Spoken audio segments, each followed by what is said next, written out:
चाल दोस्तों, I hope आप सभी लोग बढ़िया हो गए एंड मजे में हो गए। वेल, आज हमारे पास 15,000 के बजट में दो बेस्ट स्मार्टफोन्स है, जहां एक तरफ है मेरे पास नथिंग CMF फोन 1, तो वहीं दूसरी तरफ है रिसेंटली लॉन्च Vivo T4X। तो चलिए फिर देखते हैं कि आपकी जेब के लिए इन दोनों में से कौन सा बेहतर है, क्या चीजें इन दोनों फोन्स को डिफरेंट बनाती है एंड कौन सा आपको लेना चाहिए, सब मैं आपको बताऊंगा। लेकिन उससे पहले मेरे बारे में जान लो। मेरा नाम है रोहन, चैनल का नाम है टेक्रोनिक्स। चलिए फिर आज की इस धमाकेदार वीडियो को स्टार्ट कर लेते हैं।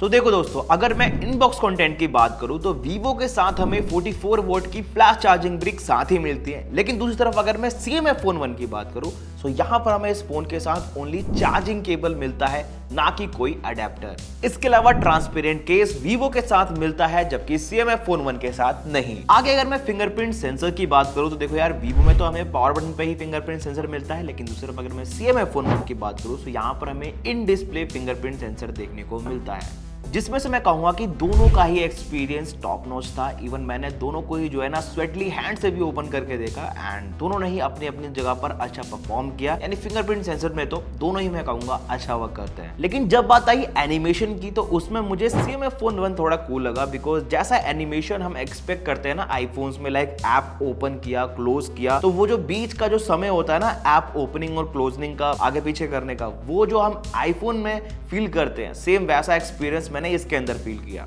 बट जब मैंने दोनों ही फोन्स में एक साथ YouTube ओपन किया तो वहां पर T4X ने बाजी मार दी। यानी कि अगर ऐप ओपनिंग की बात की जाए तो वो काफी फास्टर है T4X में as compare to CMF phone 1। Then अगर मैं बात करूं हैप्टिक एक्सपीरियंस की, दोनों में ही नो डाउट कोई भी दिक्कत नहीं होती। सोशल मीडिया प्लेटफॉर्म्स पर अगर आप टाइपिंग वगैरह कर रहे हो, व्हाट्सएप पे टाइपिंग वगैरह कर रहे हो, कुछ सर्च वगैरह भी कर रहे हो गूगल पे, तो वहां पर आपको कोई भी इशू नहीं होने वाला टाइपिंग वगैरह से रिलेटेड। पर एक चीज ने मुझे CMF फोन 1 में डिसअपॉइंट किया है, वो है वॉलपेपर्स। लेट एग्जांपल अगर मैं Vivo की बात करूं तो यहां पर क्या है ना, हमें एक स्पेसिफिक ऐप ही दे रखी है जिसमें से हम मल्टीपल फोन्स यूज कर सकते हैं। इसके अलावा वॉलपेपर्स वगैरह के भी यहां पर हमें ऑप्शंस ज्यादा देखने को मिलते हैं as compare to CMF phone 1। यानी इस चीज में तो मैं कहूंगा कि Vivo ज्यादा बेहतर है। आगे बढ़ते हैं डिस्प्ले पर। तो देखो यार, CMF फोन 1 में हमें 6.67 इंचेस का सुपर एमोलेड LTPS डिस्प्ले देखने को मिलता है, जो कि 120 हर्ट्ज के रिफ्रेश रेट को सपोर्ट करता है। दूसरी तरफ अगर मैं बात करूं Vivo T4X की, तो यहां पर हमें 6.72 इंचेस का जो है ना फुल HD प्लस डिस्प्ले दिया गया है, वो भी 120 हर्ट्ज के स्मूथ रिफ्रेश रेट के साथ। बट द पॉइंट इज कि डिस्प्ले सबसे बेहतर किसका है। तो देखो दोस्तों, मैंने दोनों ही फोन्स के अंदर जो है ना 4K वीडियो प्ले किया ऑन YouTube एंड अच्छी बात तो ये है कि दोनों ही फोन्स 4K सपोर्ट करते हैं।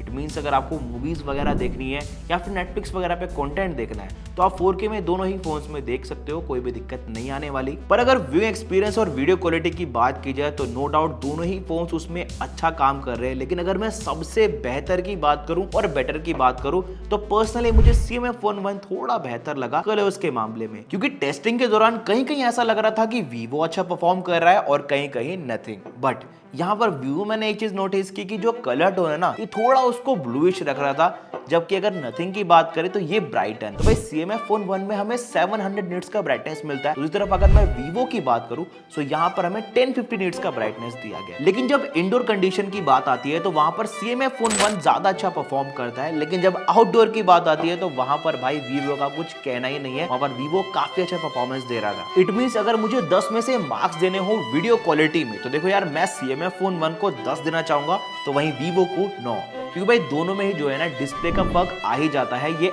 HD डिस्प्ले के साथ आ रहा है, तो वहीं ये वाला जो फोन है ये AMOLED डिस्प्ले के साथ। और जब हम डिस्प्ले को कंपेयर कर ही रहे हैं तो हमें प्राइस को भी कंपेयर करना पड़ेगा ना। क्योंकि देखो यार, इनडायरेक्टली ये जो फोन है ना, ये मार्केट में 17,000 रुपए का मिल रहा है, क्योंकि इसके साथ हमें चार्जर नहीं मिलता, अलग से खरीदना पड़ता है, तो ओवरऑल कॉस्टिंग जो है 17 पड़ ही जाती है। लेकिन ये फोन सिर्फ 13,000 में आपको इनबिल्ट चार्जर भी दे रहा है और इतने सारे स्पेक्स भी। सो प्राइस फैक्टर भी दोनों ही फोन्स को काफी हद तक डिफरेंट बनाता है। बाकी अब हम वीडियो में आगे बढ़ते हैं और आपको बताते हैं साउंड क्वालिटी के बारे में। तो देखो यार, मैंने दोनों ही फोन्स की जो है ना साउंड क्वालिटी को टेस्ट किया और वहां पर एक चीज नोटिस की कि भाई भले ही Vivo के अंदर 400% तक जो है हमें साउंड इंक्रीज करने का ऑप्शन मिलता है, लेकिन जो साउंड क्वालिटी है वो मैं कहूंगा CMF फोन 1 में मुझे ज्यादा बेहतर लगी। हाँ, लाउडर थी Vivo के अंदर, लेकिन अगर आप बेटर क्वालिटी एंड क्रिस्पनेस की बात करोगे तो वो भाई मुझे CMF फोन 1 में ज्यादा बेटर लगी।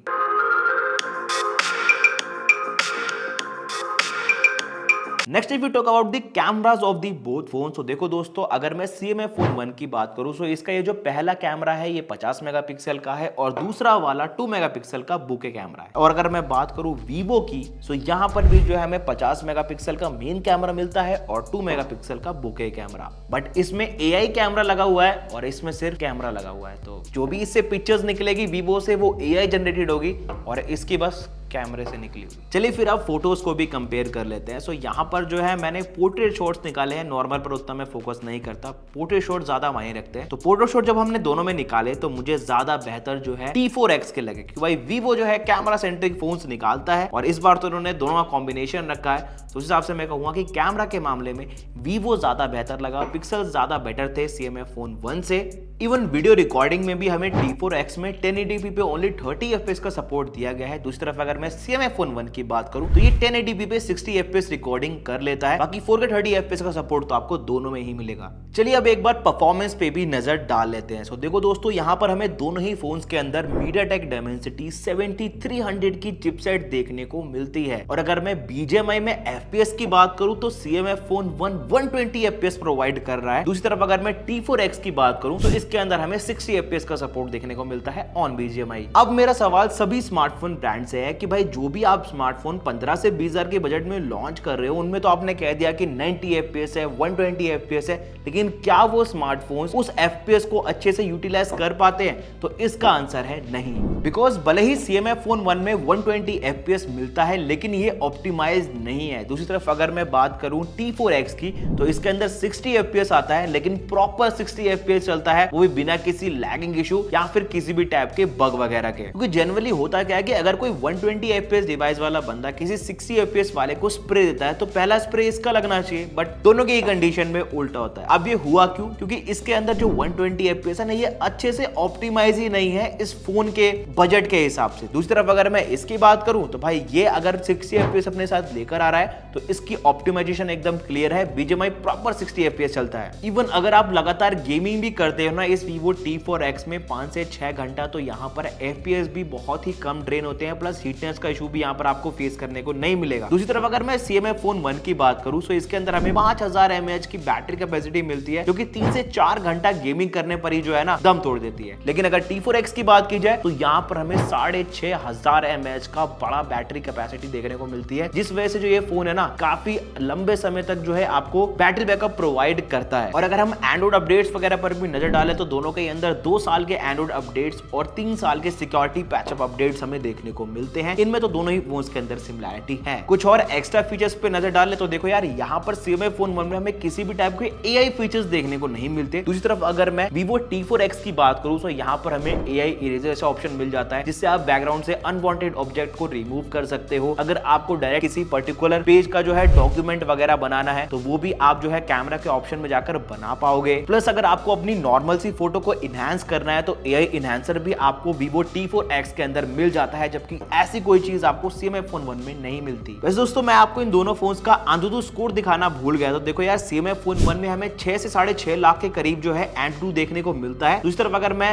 T4X की बात करूं तो यहाँ पर हमें 7 लाख से ऊपर का जो है ना AnTuTu बेंचमार्क देखने को मिला इस T4X के अंदर। इवन अगर आप फ्लैश लाइट पर भी नजर डालो तो CMF फोन 1 में हमें सिंगल फ्लैश लाइट मिलती है, जबकि अगर मैं T4X की बात करूं तो यहाँ पर हमें डायनेमिक लाइट भी दी गई है, प्लस ये फ्लैश लाइट भी मिलती है। अब बढ़ते हैं इन दोनों ही फोन्स की डिजाइन एंड ड्यूरेबिलिटी पे। दोस्तों, सामने आप जो है ना दोनों ही फोन्स की डिस्प्ले देख पा रहे होगे और वहां पर आपने एक चीज नोटिस की होगी कि जो CMF फोन 1 का डिस्प्ले है ना, ये चटका हुआ है। अब भाई देखो, मैं जो है इस फोन को 1 से 1.5 साल से खुद से तो यूज नहीं कर रहा, मैंने अपने जो है ना एक टीम मेंबर को ये फोन दिया था और उसने जो है ना सिर्फ 10 से 15 दिन के यूज में ही इसके डिस्प्ले को चटका दिया। अब वो कह रहा था कि भाई उससे फोन गलती से गिर गया और उसकी वजह से जो है यहाँ पर क्रैक आ गया। यानी ये दिखाता है कि ड्यूरेबिलिटी के मामले में तो भाई CMF फोन 1 बिल्कुल बेटर नहीं है, मैं आपको सजेस्ट नहीं करूंगा। दूसरी तरफ अगर मैं Vivo T4X की बात करूं तो इसके साथ हमें मिलिट्री ग्रेड का सर्टिफिकेशन देखने को तो मिलता है, लेकिन मैं ये नहीं कह सकता कि जो हालत इसकी हुई है वो इसकी नहीं होगी अगर ये फोन इसकी जगह गिरा होता। तो भाई इस चीज की श्योरिटी तो मैं भी नहीं लेता। बाकी एक चीज की श्योरिटी तो मैं ले सकता हूं कि अगर ये फोन पानी या फिर डस्ट के कॉन्टेक्ट में आता है ना तो सबसे पहले खराब होगा। दूसरी तरफ अगर मैं Vivo T4X की बात करूं तो भाई इसके अंदर हमें IP64 की जो है वाटर रेटिंग देखने को मिलती है और मैंने जो है हरिद्वार हरिद्वार में जाते वक्त इसे गंगा नदी में भी डुबाया था और वहां पर ये फोन सर्वाइव कर गया था इतनी तेज पानी की लहरों में भी, जो ये दिखाता है कि ये phone water and dust resistant है। दूसरी तरफ अगर मैं इसकी बात करूं तो भाई ये IPX5 की रेटिंग के साथ होता है, जो मोस्टली हम स्मार्ट वॉचेस के अंदर देखते हैं। तो भाई उस हिसाब से आपको आइडिया लगा होगा कि IP रेटिंग के मामले में तो Vivo T4X ज्यादा बेहतर है। कुल मिलाकर मैं यही कहना चाहूंगा कि अगर आपका बजट 13 से 15,000 है so you can go with Vivo T4X, लेकिन अगर आपका बजट 17 से 18,000 है भाई आपको जाना चाहिए CMF फोन 1 पे, क्योंकि भाई यहाँ पर फोन तो भले ही 15,000 का है, लेकिन अगर आप चार्जर वगैरह, इसका केस वगैरह ये सब खरीदोगे तो बजट 17-18,000 तो आराम से पार कर ही देगा। तो ये चीज आपको ध्यान रखनी है इन दोनों को खरीदते वक्त। बाकी मेरी पर्सनल चॉइस है तो भाई मैं आपको कहना चाहूंगा कि Vivo T4X ही लो, क्योंकि भाई ये ऑलराउंडर स्मार्टफोन है। जो चिपसेट आपको एक 17,000 रुपए के स्मार्टफोन में मिल रही है ना, वो चीज आपको सिर्फ 13,000 में ये फोन दे रहा है, तो आपको इसकी तरफ ही जाना चाहिए। बाकी अगर आपको वीडियो अच्छा लगा हो तो लाइक शेयर सब्सक्राइब करना मत भूलना। जब तक के लिए मिलते हैं आपसे नेक्स्ट।